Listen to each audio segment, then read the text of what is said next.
अनजान इंसान को नौकरी पर रख लिया और उसने ही मेरे साथ जो किया वह सुनकर आपके होश उड़ जाएंगे। मैं घर में अकेली रहती थी और एक आदमी को काम पर रख लिया। हमेशा रात को खाना खाने के बाद मुझे होश ही नहीं रहता था। सुबह पूरा शरीर दर्द करता था। एक रात खाना खाए बिना ही सो गई, लेकिन उस वक्त मेरे होश उड़ गए जब आधी रात को होते ही उस आदमी ने मेरे साथ, मेरा नाम अनीता है और मैं 24 साल की एक जवान और खूबसूरत लड़की थी। मैं पढ़ाई करने के बाद नौकरी करने लगी। आज मेरी छुट्टी थी और मैं घर का सब लेने के लिए बाजार गई तो गर्मी की वजह से मुझे चक्कर आने लगे। एक हफ्ते का सामान खरीद कर घर वापस आ ही रही थी कि तब एक आदमी मुझसे टकरा गया। मुझे बहुत शर्मिंदगी का एहसास हुआ। मेरी वजह से उन्हें काफी जोर से चोट लगी। गर्मी की वजह से वह भी पसीना पसीना हो रहे थे। मैंने उस आदमी से माफी मांगी तो कहने लगा कि बहन जी, मुझे काम की बहुत जरूरत है। मैं पहले एक दुकान पर नौकरी करता था, लेकिन फिर वह दुकान बंद हो गई और मैं बेरोजगार हो गया। मैं हर दिन काम की तलाश में बाजार आता हूँ, लेकिन कोई मेरी उम्र देखकर मुझे काम नहीं देता है। मैं बहुत ही बुरी हालत में जिंदगी गुजार रहा हूँ। आप मुझ पर थोड़ी सी मेहरबानी कर दीजिए। आप जो भी काम कहेंगे मैं कर दूंगा। उस आदमी ने जबरदस्ती हाथ से सामान की थैलियां पकड़ ली और कहने लगा, छोटे बड़े काम भी करते, अगर आपको कोई एतराज ना हो तो मैं चले। मेरी बात सुनकर उस आदमी के चेहरे पर मुस्कुराहट आ गई। मैंने बाबा जी से उसका घर पूछा तो बाबा जी ने बताया कि वह दूसरे शहर से यहाँ नौकरी करने के लिए आए हैं और अपनी बेटी की शादी के लिए मेहनत कर रहे हैं। हर बाप की तरह वह भी अपनी बेटी को दुनिया भर की खुशियाँ देना चाहते थे। उनकी बात सुनकर मेरे आंखों में आंसू आने लगे। गुजरे हुए कल पर पल भर के लिए मेरे आंखों के सामने आ गए थे। मेरी आंखों से आंसू आ गया। मैंने बाबा जी को तसल्ली दी कि आप परेशान ना हो, सब कुछ ठीक हो जाएगा। घर आकर मैंने बाबा जी को घर के थोड़े बहुत काम समझाए और बाबा जी से सफाई का काम करवाना भी चाहती थी। मेरे घर तो ज्यादा गंदा नहीं होता था, लेकिन मेरे पास सफाई करने के लिए वक्त नहीं था। बाबा जी ने मुझे बताया कि वह बहुत अच्छा खाना भी बना दिया करेंगे। मैं खुद एक नौकरी करने वाली औरत थी, इसीलिए मैंने बाबा जी से कहा कि अब आप घर की सारी जिम्मेदारियां संभालें। मैं आपको बहुत अच्छी तनख्वाह दूंगी। मेरे पास पैसे की कमी नहीं है, लेकिन मैं अकेली जिंदगी गुजार रही हूँ और नौकरी के साथ साथ घर की देखभाल करते करते मैं थक गई हूँ। इसीलिए मैंने बाबा जी को खुशी खुशी रख लिया था, क्योंकि वह मुझे बहुत ही भले इंसान लगे। बाबा जी को मैंने घर में एक कमरा दे दिया था। इतने बड़े घर में अकेले रहती थी। बहुत साल पहले मैं अपने माँ बाप को छोड़कर अलग हो गई थी। मुझे घर की चार दीवारी और रस्मों रिवाज बिल्कुल भी पसंद नहीं थे। मेरे पापा ने मुझे बहुत ज्यादा पढ़ाया था, लेकिन वह भी मेरी नौकरी के खिलाफ थे और वह चाहते थे कि पढ़ाई पूरी करते ही अपने भांजे से शादी कर लूं। पापा ने मुझसे 3 बड़ी बहनों के साथ भी यही किया था। उनको भी पढ़ाई पूरी होते ही शादी कर दिया था और नौकरी के लिए मना कर दिया। मैं अपनी जिंदगी में यह सब नहीं चाहती थी। मेरा इतना जल्दी शादी करने का कोई इरादा नहीं था। मैं अपने पैरों पर खड़ी होना चाहती थी। मेरे पापा ने मुझसे कहा था कि जब तुम दुनिया की रंगीनियों से थक जाओगी तो तुम्हें अपने पापा की एक एक बात याद आएगी, कि शायद पापा बिल्कुल ठीक कह रहे थे। अब मुझे अक्सर पापा की बहुत याद आया करती थी। जब भी मैं थकी हारी जॉब से लौटकर घर आती थी तो वह घर मुझे अपनी मम्मी पापा की याद दिलाती थी। मेरे मम्मी पापा ने मेरी बहनों को पलकों पर बिठा कर रखा था, लेकिन मैंने कभी भी घर का काम काज नहीं किया था। लेकिन जब मैं अपने मम्मी पापा को छोड़कर आई हूँ तो मुझे सब कुछ खुद ही करना पड़ता था और धीरे धीरे मुझे एहसास हुआ था कि मेरे मम्मी पापा ने मुझे किस तरह दुनिया के सब सर्द गर्म से बचा कर रखा हुआ था। अपनी डिग्री के बल पर मुझे एक बहुत अच्छी कंपनी में नौकरी मिल गई थी। मैं जब भी पीछे हट कर देखती तो मुझे यकीन हो जाता कि मैंने घर छोड़कर बिल्कुल सही फैसला किया था। लेकिन मुझे अब मम्मी पापा की याद बेचैन कर देती थी। मेरे पापा कहा करते थे कि लड़कियों को नौकरी करने के बाद भी शादी ही करनी होती है, तो बेहतर यही है कि किसी अच्छे लड़के के साथ शादी कर ले, मैं तुम्हें विदा कर दूंगा। जबकि मेरा मानना यह था कि मुझे अपने पैरों पर खड़े होना चाहिए और अपनी मेहनत से जिंदगी में कुछ हासिल करना चाहिए। मैं इतनी जल्दी शादी नहीं करना चाहती थी। घर छोड़ने के बाद मैंने अपने सारे सपनों को पूरा कर लिया। मैं सारा वक्त अकेले घर और कामों में उलझी रहती और मुझे आराम का भी वक्त नहीं मिलता था। कभी कभी तो मैं थक कर इस कदर चूर हो जाती थी कि रात का खाना खाए बगैर ही बिस्तर पर गिर जाती।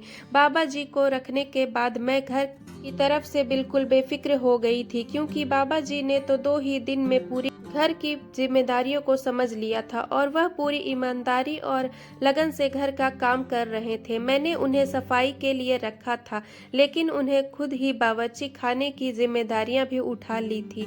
बाबा जी खाना भी बहुत अच्छा बनाते थे। अब मैं हमेशा रात को घर का ही खाना खाने लगी थी, वरना मैं ज्यादातर रात का खाना बाहर से ही मंगवा लिया करती थी या फिर भूखे ही सो जाती थी। रात का खाना खाते ही अब मुझे ऐसी नींद आती कि मैं बिस्तर पर लेटे ही सो जाती और फिर सुबह सवेरे ही मेरी आंखें खुल जाती। बाबा जी के आने के बाद मैं अपनी नींद को लेकर बहुत ज़्यादा परेशान थी, क्योंकि मुझे पहले सारी रात बिस्तर पर लेटे रहने के बाद भी नींद नहीं आती थी। थकावट की वजह से मेरा शरीर जिस्म दर्द करता था, लेकिन बाबा जी के आने से मुझे बहुत आराम था और मुझे बहुत अच्छी नींद आने लगी थी। उनको काम पर रखे हुए 15 दिन ही हुए थे कि सब कुछ बहुत अच्छे से चल रहा था। एक रात मुझे ऑफिस का कुछ काम निपटाना था, इसलिए मैंने खाना एक तरफ रख दिया और पहले काम करने लगी। थोड़ी ही देर बाद बाबा जी कमरे में आ गए। मैंने बाबा जी के तरफ देखा तो पूछा, क्या हुआ इतनी रात यहाँ? तो कहने लगे कि मुझे लगा कि आपकी तबीयत ठीक नहीं है, इसीलिए देखने के लिए चला आया, क्योंकि आपके कमरे की बत्ती जल रही थी तो मुझे आपकी फिक्र हुई।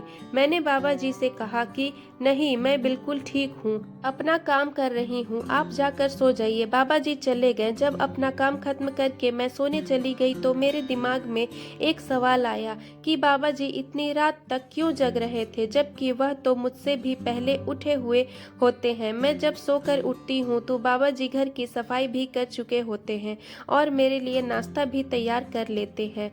इसी सोच में कुछ देर के बाद सो गई और हमेशा की तरह सुबह उठकर ऑफिस चले गई। लेकिन कहीं ना कहीं मेरे दिमाग में बाबा जी को लेकर बहुत सारे सवाल उठ रहे थे। मैं बाबा जी को बिल्कुल भी नहीं जानती थी और मैंने उन पर इस कदर भरोसा कर लिया था कि उन्हें अपने घर में जगह दे दी थी। मुझे ऑफिस में पहले ही बहुत सारी परेशानियों का सामना करना पड़ा था और अब ऐसे में बाबा जी को लेकर मैं बहुत ज़्यादा परेशान हो गई थी। वैसे तो बाबा जी बहुत अच्छे से बात करते थे और दिल लगाकर घर का कामकाज करते थे, मुझे उनसे कोई परेशानी नहीं थी। लेकिन कल रात की बात ने मुझे कुछ उलझन में डाल दिया था। शाम को जब मैं घर वापस लौटी तो बाबा जी ने फौरन चाय बनाई और मेरे कमरे में ले आए। मैंने बाबा जी से पूछा कि उनके घर वाले कैसे हैं और उनकी बेटी की शादी कब है।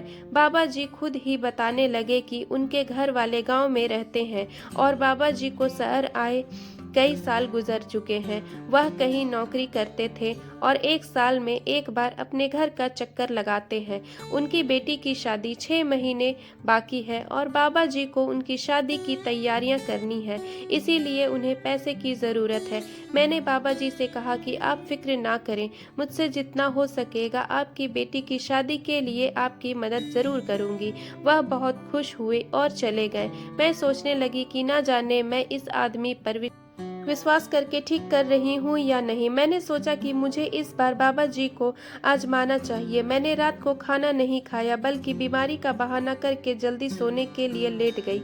मेरे आंख बंद करके काफ़ी देर लेटी थी तभी, लेकिन कुछ भी नहीं हुआ। सोच रही थी कि मैंने फालतू में एक अच्छे इंसान पर शक किया और ना जाने क्या क्या सोच लिया। इतने में कमरे का दरवाज़ा खुला और वह आदमी कमरे में चले आया। मैं कमरे का दरवाज़ा लॉक करके ही सोने के लिए लेटी थी। उस आदमी ने घर की एक्स्ट्रा चाबी से कमरे का दरवाज़ा खोला था, लेकिन मेरी सांस रुकी थी। इतनी रात को ना जाने मेरे कमरे में क्या करने आए थे। मुझे सोता हुआ देखकर वह वापस कमरे में से बाहर निकल गए और मेरे सांस में सांस वापस आई। लेकिन उस वक्त मेरे कदमों तले से ज़मीन निकल गई जब उस आदमी के पीछे एक ऐसा इंसान कमरे में आया जिसे मैं बहुत अच्छी तरह पहचानती थी, और मुझे यकीन नहीं आ रहा था कि वह इंसान आधी रात को मेरे घर में मौजूद कैसे हो सकता है। वह इंसान मेरे बिस्तर के करीब चला आया और मेरे पास बैठ गया। उसकी निगाहें मेरे शरीर पर थी। जैसे ही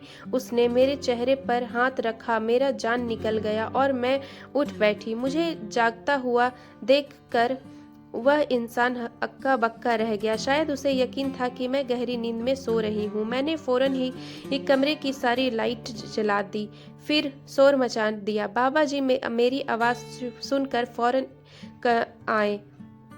मैं गुस्से से बाबा जी की तरफ देख रही थी। वह नज़रें झुकाए खड़े थे। मैंने आगे बढ़कर उस इंसान की कॉलर पकड़ी तो उससे सवाल किया कि रात को इस वक्त मेरे घर में क्या कर रहा है, जबकि मैं अच्छी तरह जानती थी कि वह इंसान मेरे कमरे में क्यों आया है। जब मैं अपना घर छोड़कर नौकरी के लिए निकली तो मुझे अंदाज़ा हुआ कि दुनिया में अच्छे लोगों के साथ साथ बहुत से बुरे लोग भी मौजूद हैं जो अपने लिए मुश्किल खड़ा कर देते हैं, खासकर उस वक्त जब आपके सर पर बाप या भाई का साया ना हो।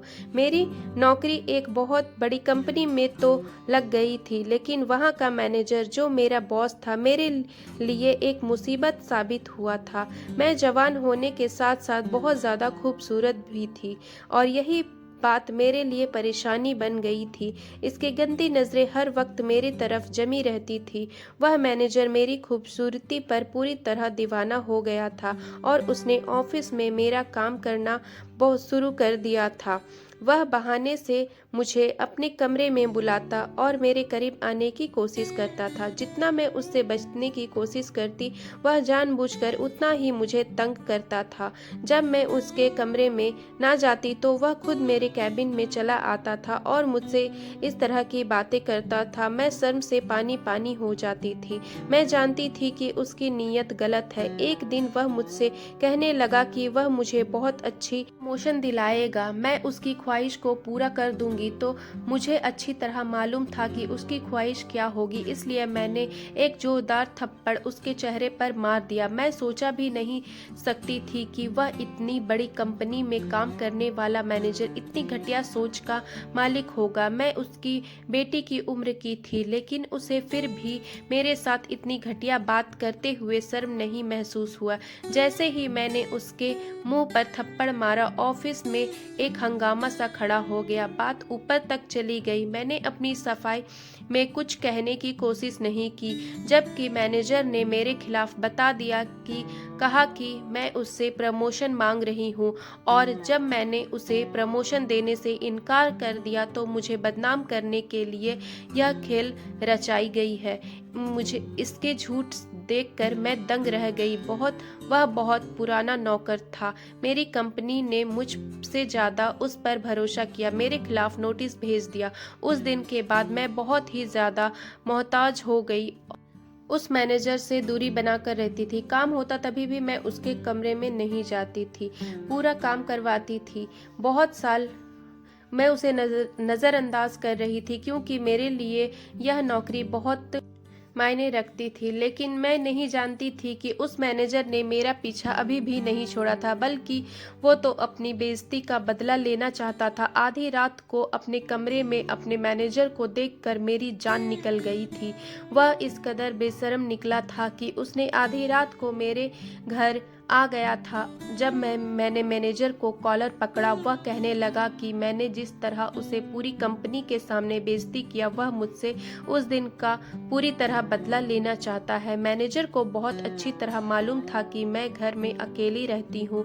उसने मेरे बारे में सब कुछ मालूम कर लिया था। मैं घर के काम काज करने के लिए नौकर को रखना चाहती हूँ, और उसने जानबूझकर अपने नौकर को मेरे रास्ते में भेजा और मेरे घर तक पहुँच गया। वह आदमी जो मेरे घर पर नौकरी कर रहा था, वह मेरे मैनेजर का नौकर था, और उसने कहने पर वह मेरे घर आया था।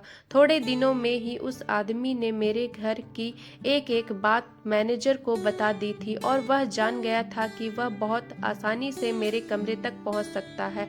मैनेजर मेरे साथ अपनी ख्वाहिश का निशाना बनाना चाहता था ताकि वह मुझे सारी ज़िंदगी ब्लैकमेल करने और अपने बिस्तर पर ले जा सके, लेकिन इससे पहले कि उसकी सारी हकीकत मेरे सामने खुल गई थी, मैंने जो एक 50 साल का शादीशुदा और 5 बच्चे का बाप था, वह मुझे बेइज्जत करना चाहता था क्योंकि मेरे सर पर बाप का साया नहीं था और इसीलिए उसने मुझे अच्छे से इस्तेमाल किया। आज मुझे एहसास हो रहा है कि मेरे पापा ठीक ही कहा करते थे कि बेटियां अपने घर की चारदीवारी में ही सुरक्षित होती है। मैंने बाबा जी की तरफ गुस्से से देखा और उनसे कहा कि आप तो मेरे बाप के जगह थे। मैंने आप पर इतना भरोसा किया कि आपकी मजबूरी सुनकर आपको अपने घर में ले आई, आपसे आपकी बेटी की शादी में मदद करने का वादा किया, लेकिन उसके बाद भी आपने मेरे साथ इतना बड़ा धोखा किया। उस आदमी ने शर्मिंदगी से नजरें झुका ली, कहने लगा कि वह अपने मालिक की आज्ञा के आगे मजबूर हो गया था। उसके मालिक ने उससे कहा था कि अगर वह मालिक का यह काम करेगा तो वह मालिक उसकी बेटी की धूमधाम से शादी करवा देगा और वह अपनी बेटी को दुनिया की हर खुशी देना चाहता था, इसीलिए वह उसकी बात मान लिया। लेकिन आज उन्हें एहसास हो रहा था कि अपनी बेटी की खुशियों के लिए उन्होंने किसी और की बेटी की इज्जत पर दाग लगा दिया था। मैनेजर अभी तक मेरी कोई फोटो नहीं खींचा था, इसीलिए मैंने फौरन पुलिस को फोन करके बुलाया और उसे पुलिस के हवाले कर दिया और उस आदमी ने मुझसे माफ़ी मांग ली थी। उन्हें अपनी गलती पर पछतावा था। वक्त पर वह अपने मालिक की बातों में आ गया था, लेकिन वह दिल से अच्छा इंसान था। मैनेजर की गिरफ्तार की खबर जब कंपनी में पहुंची तो उसे नौकरी से निकाल दिया गया और उस आदमी को मैंने अपने ही घर में नौकरी दे दी। मैंने अपनी मम्मी पापा के पास पहली बार मिलने के लिए गई। अपने घर जा ही रही थी कि उसने मिलने के लिए बहुत बेचैन थी। उनसे माफ़ी मांगना चाहती थी क्योंकि अब मुझे अच्छी तरह समझ आ गया था कि मैं कितनी गलत थी। पहले मुझे अपने मम्मी पापा की बातें बहुत बुरी लगती थी, लेकिन अब मुझे पता चल गया था कि कहीं ना कहीं वह मुझसे ज़्यादा ज़माने की खबर रखते हैं। जब मैं अपने घर पहुंची तो मेरे मम्मी पापा मुझे देखकर बहुत खुश हुए और मेरे पापा ने सब कुछ भुला कर मुझे अपने गले से लगा लिया और मैंने पापा को बताया कि मैं बहुत अच्छी नौकरी कर रही हूँ और अब मैं शादी करना चाहती हूँ। मेरी बात सुनकर पापा मुस्कुरा उठे और कहने लगे कि तुम्हें जो भी लड़का पसंद आए हम तुम्हारी शादी उसी से करवा देंगे। मैंने पापा से कहा कि मुझे सिर्फ नौकरी करने की ख्वाहिश थी, मैं किसी को पसंद नहीं करती और अब आप जिससे कहेंगे मैं उससे शादी कर लूँगी। पापा ने अपने पसंद से मेरी शादी एक ऐसे लड़के से करवा दी जिससे मेरी नौकरी पर कोई ऐतराज़ नहीं था। मुझे समझ आ गया था कि जिस औरत के सर पर किसी मर्द का साया नहीं होता, ज़माना उसे नोचने के लिए तैयार रहता है। इंसान शादी के बाद भी अपना ख्वाहिश पूरा कर सकता है। मैं भी नौकरी करके अपनी ख्वाहिश पूरा कर रही थी और पापा सच कहते थे कि औरत को बिना ज़रूरत नौकरी नहीं करनी चाहिए। आप यह कमेंट करके ज़रूर बताइए कि औरत को नौकरी करनी चाहिए या नहीं। औरत की नौकरी करने से आपकी क्या राय है? क्या औरत को ज़रूरत पड़ने पर ही नौकरी करनी चाहिए? क्या औरत को ज़रूरत पड़ने पर ही चारदीवारी से निकलना चाहिए या फिर अपनी ख्वाहिश को पूरा करने के लिए भी नौकरी करनी चाहिए? धन्यवाद। ज़रूर कमेंट करके बताइएगा। अगर कहानी अच्छी लगी हो तो please like share and subscribe करना ना भूलें। मिलती हूँ नई कहानी के साथ, तब तक के लिए बाय बाय।